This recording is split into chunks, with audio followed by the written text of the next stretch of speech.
Hi there, it's Nicole for Simon Says Stamp, and today I have a set of 4 cards featuring one of my favorite new stamp and die sets from the New Beginnings release from Simon Says Stamp. This is the Funny Food stamps and dies, which I think they're so incredibly cute and funny. The punny little greetings that go along with the images are so much fun. I picked just 4 of the 5 designs. I didn't do the French fries here. I could have, I guess. I liked the greetings that went along with the other 4 images a little bit more for this particular style of card. So I went ahead and went with the pizza, watermelon, donut, and bread. And I created custom distress inked, stamped, and stenciled backgrounds to go along with my images. I'm going to start by stamping the images on some Neenah Solar White cardstock. I am using the pizza, watermelon, bread, and the donut. I will stamp all 4 of these images with some Lawn Fawn Jet Black ink. This is a fantastic ink for Copic coloring. It is not going to bleed. I like to use my Misty so that I can really make sure that I get a very crisp stamped impression by inking and stamping them one on top of another. Then I am going to speed through it, but I did leave the coloring in the video. I am coloring everything with Copic markers. So I'm starting with my watermelon. I think the colors are really fresh and fun for the watermelon and donut especially.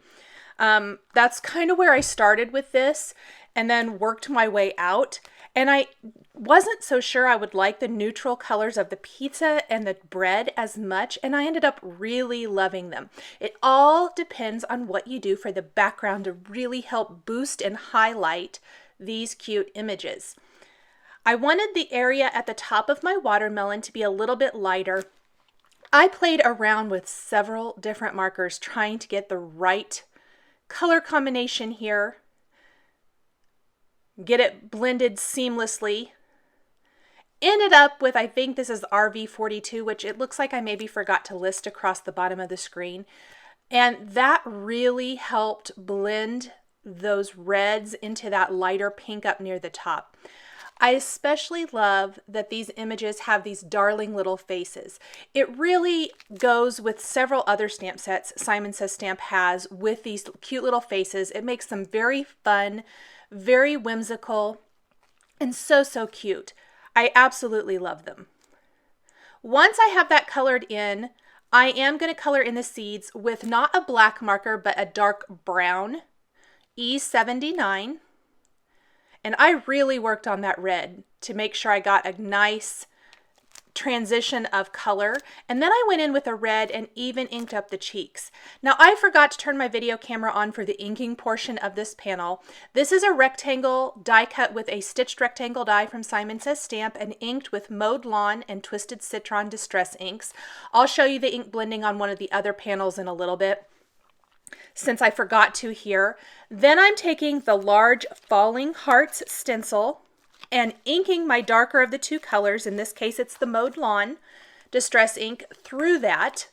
And then I'm inking up my favorite tiny alphabet background, big background stamp from Simon Says Stamp with that same Mowed Lawn Distress ink and inking that on the background. I dabbed mine dry with a paper towel because the ink tends to sit on top of that Bristol Smooth cardstock a little bit. And that way it's going to kind of absorb some of that extra ink before it's absorbed into the paper. Then I'm die cutting a frame using a stitched circle die from Simon Says Stamp. This is going to give it just a tiny bit of dimension so that that outside panel is a little bit higher than the framed up portion. I even hit my whole panel with my heat tool to make sure that ink was good and dry before I touch it and move on to anything else. I didn't want to be smudging it or transferring ink to anything else. I'm going to stamp the greeting that coordinates with this image, the You're One in a Melon stamp, underneath that using a black ink underneath that frame. Then I've got a white top fold card base, and I'm going to put it all together. So this first card, I really just put it all together to make sure I liked this style. And then from there, I'm going to do the rest of them assembly line style. Sometimes that's what I do. I kind of knew I wanted to do this for all 4 cards, but I was trying out this idea I had to make sure it was going to work with my first card before committing to it with the rest of the designs. So I framed up the whole back of this panel with foam tape. I'll go ahead and attach that right to the center of my top fold A2 sized card base. Put some adhesive in the circle cutout portion, line up my circle and adhere that down. Then I will attach my watermelon with some foam tape as well, so he's kind of popped up just a little bit. So just a little piece of foam tape behind him. I'm going to attach him at an angle. Then I will add detail to his eyes with a black glaze pen. I'll take a white pen, this is an opaque marker, add detail to the seeds. I'm even going to add some little white dots to his cheeks, just little things to really make him stand out.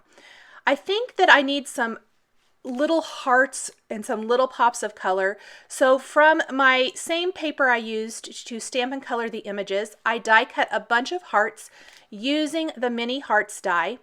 And I'm simply going to color these in with Copic markers to make them completely match the little accent, the food, the funny food on my cards. You could cut them from different colors of cardstock if you wanted to, but this way you can completely customize them. You could have also colored them in with distress inks if you prefer. Then I'm going to attach those to my card. I'm going to add little highlights to each of these with my white opaque pen, and then I'm going to go over the whole thing and cover it and coat it with glossy accents. I've got a fine tip applicator here on my glossy accents, and then set that aside to dry. That little pop of color is just going to finish the card off nicely. So now that I've done one of them and I really like it, I'm going to go ahead and color the rest of my images. Starting with the bread. I've seen this colored a lot of different ways, where maybe some people have added like some jelly to it and made the center purple or whatever. Lots of fun ways to stamp this image. I kept mine kind of basic bread colors. And then I added some detail just with my Copic markers using the dotting technique. And that could either be for maybe a multi-grain bread or cinnamon and sugar or something like that. Whatever you want it to be. I colored in the cheeks with R20. This is just going to give the bread some nice detail. You definitely do not have to do that. You could leave it plain and not add these little dots if you didn't want to. I love that these 3 images have the little hands coming out in addition to the little feet. I think they're so cute. The feet were something I kept forgetting to color, so I'd have to go back and grab one of the colors I used for the image and color them in. So I used a dark brown for this one. I'm using metal snip scissors to trim out each of these dies and then die cut them.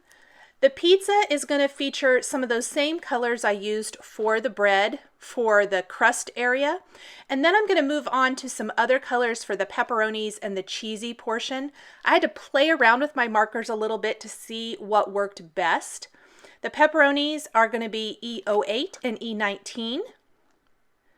And then the cheesy portion of the pizza, I started out with YR23 and 24. For the darker areas, but I really felt like I needed something a little lighter as a base, so I went with YR20, and then I will blend in my YR23 and 24 to get that nice detail. And I ended up really liking this. I wasn't sure at first. I also added some dotting detail to this for some texture. And of course a little R20 for the cheeks here. Give him some little pinky cheeks. Next, for the donut, again, I'm going to stick with that nice base color of E40 and 43 mainly, throwing in a little E44 to darken up the area where the frosting meets the donut. And for the donut, I wanted to do something bright and colorful, so I went with some pinks. And I've got RV 42, 9, and 19 here. And I'm going to work with those mainly until I get it all colored the way I wanted. But I still felt like I needed some darker shadows. So I will pull in a little RV 69 once I get my rest of my coloring just the way I want it. I really played with the frosting quite a bit, trying to get the shading exactly right. But I knew I kind of wanted the frosting to coordinate with a background, and so I knew I wanted to do a pink background, and that's why I chose a pink frosting. You could choose whatever you want. So I was trying out a bunch of different markers, trying to find the right color, and really sometimes the darkest one ends up being perfect because it really adds that nice contrast that darkens up some of those areas. And this ended up being perfect. I added a little highlight with my Copic colorless blender, but I think it almost removed too much color, so I went back over it with my lightest marker. I played with it back and forth quite a bit, trying to get those highlights exactly the way I wanted them. If they're ever too light, just go back over it with your colorful marker. Once I've die cut all of these with the coordinating funny food dies, I'm going to add detail to the eyes with a black pen. And then I'm going to add in detail to some of the images with my white pen and really make those highlights pop. Add some little detail to the pizza cheeks. And I really don't need to add anything to the bread. Some little highlights to the pizza crust too. So now I'm ready to work on the rest of my backgrounds. For my pink background, I am using Picked Raspberry and Spun Sugar Distress inks for that light to dark look, working to really get a seamless blend here. Once I have it blended, I'm going to go back with my darker color and that large falling heart stencil, ink through that, and really trying to lighten my hand as I go towards the bottom where it's lighter already. And then ink up the tiny alphabet background with the Picked Raspberry Distress ink and inking that over it. Then I'm just going to kind of dab it dry.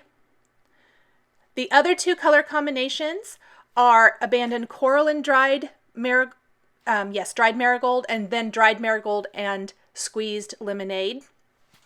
I'm coloring in more of those hearts with my Copic markers. Super quick coloring. I didn't spend a ton of time on that. Just custom color all of my little hearts. I die cut some frames from each of my panels using that stitched circle die. It gets much easier, I think, once you find the design of the card you want, because then you can simply do it assembly line style. I'm going to stamp the rest of the coordinating greetings underneath that stitched circle opening. Using those greetings from the funny food, I just love "You're the best thing since sliced bread." The next one is "Donut worry, be happy." And finally, "You've got a pizza, my heart." They're just so cute and punny. I think they'd put a smile on anyone's face. Once I have my greetings stamped, it's time to put it all together. Just like the first card that I showed you from start to finish, I'm going to put foam adhesive on the back of each of these frames, attach them to the center of a white top fold card base, replace the center with that die cut circle, attach the funny food image with foam adhesive, and then add the hearts, put highlights on the hearts with a white opaque pen, and then finish the hearts with a layer of glossy accents. All 4 cards were put together exactly the same way. So here's that little highlight. And of course, the glossy accents is the finishing touch. Set those aside to dry for maybe about an hour or so, and your cards are all ready to go.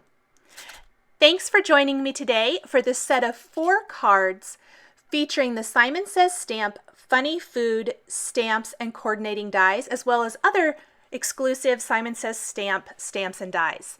The supplies I've used to create these cards are listed and linked below the video here on YouTube. Here are a couple more videos featuring Simon Says stamps and dies that you might be interested in. Thanks for watching, and we'll catch you next time.